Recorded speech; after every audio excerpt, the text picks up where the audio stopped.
Hi friends, നല്ല അടിപൊളിയായിട്ടുള്ള ഒരു ചിക്കൻ ഗ്രേവിൻ്റെ റെസിപ്പിയുമായിട്ടാണ് വന്നിട്ടുള്ളത്. ഒട്ടും തന്നെ വെള്ളം ചേർക്കാതെ നമ്മൾ റെസ്റ്റോറൻറ്റ് സ്റ്റൈലിൽ നല്ല അടിപൊളിയായിട്ട് നമുക്ക് ഉണ്ടാക്കിയെടുക്കാം കേട്ടോ. ഇതുപോലെ ഈസി റെസിപ്പിക്ക് വേണ്ടി എൻ്റെ ചാനൽ ഒന്ന് സബ്സ്ക്രൈബ് ചെയ്ത് സപ്പോർട്ട് ചെയ്യാനും ഫ്രണ്ട്സിൻ്റെ ഫാമിലിക്ക് ഷെയർ ചെയ്ത് കൊടുക്കാനും മറക്കരുത് കേട്ടോ. അപ്പോൾ വീഡിയോ ലൈക്ക് ചെയ്യാം, അതുപോലെ എല്ലാവർക്കും ഷെയർ ചെയ്ത് കൊടുക്കാം കേട്ടോ.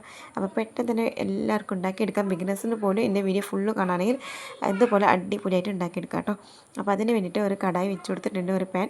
അത് നല്ല ചൂടായി വരുമ്പോൾ നമുക്കിതിലേക്ക് ഓയിൽ ഒഴിച്ച് കൊടുക്കാം. നിങ്ങൾ ഓയിലോ സൺഫ്ലവർ ഓയിലോ വെളിച്ചെണ്ണയോ നിങ്ങൾ ഏതാണോ ചേർത്ത് കൊടുക്കുക അത് ഒഴിച്ച് കൊടുക്കാം കേട്ടോ. അപ്പോൾ ഞാനിപ്പോൾ ഓയിലാണ് ഒഴിച്ച് കൊടുത്തിട്ടുള്ളത്. 3 വെല്ലുള്ളി സവാള ചെറിയ പൊടിയായിട്ട് കട്ട് ചെയ്തത് അതും കൂടി ഇതിലേക്ക് ഇട്ട് കൊടുത്തിട്ട് ആവശ്യത്തിനുള്ള ഉപ്പും കൂടി ഇട്ടിട്ട് നല്ലോണം ഒന്ന് മിക്സ് ചെയ്ത് യോജിപ്പിച്ച് കൊടുക്കാം. എന്നിട്ട് ഞാനൊരു അടപ്പ് വെച്ചിട്ട് നമുക്കൊന്ന് മൂടി കൊടുക്കണം കേട്ടോ. അപ്പോൾ അതിന് മുന്നേ ഞാൻ വലിയ ജീരകം, സോമ്പ്, പെരുംജീരകം എന്നൊക്കെ പറയും. ഓരോരോ സ്ഥലത്ത് ഓരോരോ പേരാണ് പറയുക. അപ്പോൾ ഞാനങ്ങനെ സോമ്പ് വലിയ ജീരകം ഇട്ട് കൊടുത്തിട്ടുണ്ട്. എന്നിട്ട് നല്ലൊന്ന് വഴറ്റിയിട്ട് ജസ്റ്റ് ഒന്ന് മൂടി വെക്കാം. എന്നിട്ട് ഒരു തണ്ട് കറിവേപ്പില കൂടി ഇതിലേക്ക് ഇട്ട് കൊടുത്തിട്ടുണ്ട്. അതും കൂടി ഒന്ന് മിക്സ് ചെയ്തിട്ട് ഒന്ന് മൂടി വെക്കട്ടെ. നമ്മൾ ഉള്ളി ഇതേപോലെ ഒരു ഗോൾഡൻ ബ്രൗൺ കളർ ആവണം.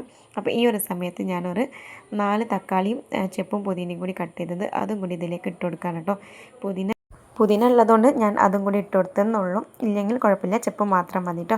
അത് നല്ല ഇതുപോലെ വഴറ്റിന് ശേഷം ഇഞ്ചി വെളുത്തുള്ളിൻ്റെ പേസ്റ്റ് അതും കൂടി ഞാൻ ഇതിലേക്കൊന്ന് 1 സ്പൂണോളം ഞാൻ ഇട്ട് കൊടുത്തിട്ടുണ്ട്. ഇനി അത് നല്ലൊന്ന് വഴറ്റിന് ശേഷം നമ്മൾ മസാലകൾ ഇട്ട് കൊടുക്കാൻ ഞാൻ 3.5 ടീസ്പൂണോളം ഞാൻ മുളക് പൊടിയും 4-5 ടീസ്പൂണോളം മല്ലിപ്പൊടിയും 1/4 ടീസ്പൂണോളം മഞ്ഞൾപ്പൊടിയും കൂടി ഇട്ടിട്ടുണ്ട്. പിന്നെ ഫുഡ് കളർ അത് തികച്ചും ഓപ്ഷണലാണ് കേട്ടോ. ഞാൻ വീഡിയോസൊക്കെ എടുക്കില്ലെന്ന് കരുതിയിട്ടാണ് ഫുഡ് കളർ ചേർത്തിയത്. അതും കൂടി ചേർത്ത് കൊടുത്തിട്ട് നല്ലോണം ഒന്ന് വഴറ്റിക്കെടുക്കാം. എല്ലാ മസാലകൾ ഏത് മസാല നമ്മൾ ഇടുകയാണെങ്കിലും ലോ ഫ്ലെയിമിൽ വെച്ചിട്ട് വേണം നമ്മൾ മസാലകൾ ഇട്ട് കൊടുക്കാൻ കേട്ടോ, അല്ലെങ്കിൽ കരിഞ്ഞു പോകും. അപ്പം അത് ഇടുന്ന സമയത്ത് ലോ ഫ്ലെയിമിൽ വെച്ച് കൊടുക്കാം. എന്നിട്ട് ഞാൻ ഒരു 1/2 മിനിറ്റ് മൂടിയിട്ട് ഒന്ന് റോ സ്മെല്ലൊന്ന് പോയി കിട്ടാൻ വേണ്ടിയിട്ട് മൂടി വെച്ച് കൊടുത്തു. അതിന് ശേഷം ചിക്കൻ ഇട്ട് കൊടുത്തിട്ട് ഇതുപോലെ മിക്സ് ചെയ്ത് കൊടുക്കാം. അല്പം ഉപ്പും കൂടി ഞാൻ ഇതിലേക്ക് ഇട്ട് കൊടുത്തിട്ടുണ്ട്. ഇനി നമുക്ക് ഒരു തുള്ളി വെള്ളം പോലും ചേർക്കേണ്ട ആവശ്യമില്ല കേട്ടോ. ഇതുപോലെ മൂടി വെച്ചെടുക്കാം. അതൊന്ന് കണ്ടില്ല, ഈ ചിക്കനിനെ തന്നെ വെള്ളം താനെ കിഞ്ഞി വരും. അപ്പോൾ ഈ ഒരു രീതിക്ക് വരുന്ന സമയത്ത് ഒന്നും കൂടി മിക്സ് ചെയ്തിട്ട് നമുക്കിതൊന്ന് യോജിപ്പിച്ച് കൊടുത്തിട്ട് അടുപ്പിട്ടിട്ട് ഏറ്റവും ലോ ഫ്ലെയിമിൽ വെച്ചിട്ട് നമുക്കൊന്ന് വേവിച്ചെടുക്കണം കേട്ടോ. അപ്പോൾ കണ്ടില്ലേ, നേരത്തേക്കാളും അല്പം കൂടി വെള്ളം വന്നിട്ടുണ്ട്.